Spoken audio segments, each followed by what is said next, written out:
Joiul e fantastici, la la la la.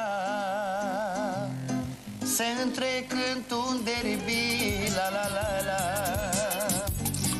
Ca punctele de gradi, este echipa echipă de favoare, nu e una oarecare.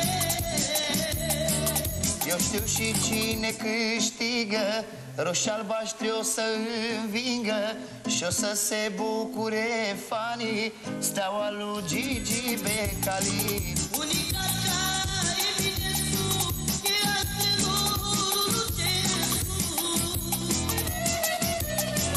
Lucescu e unicat, fără filia ridicat.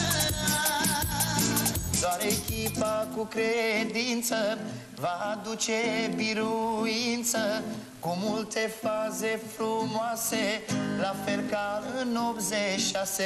Opa, așa!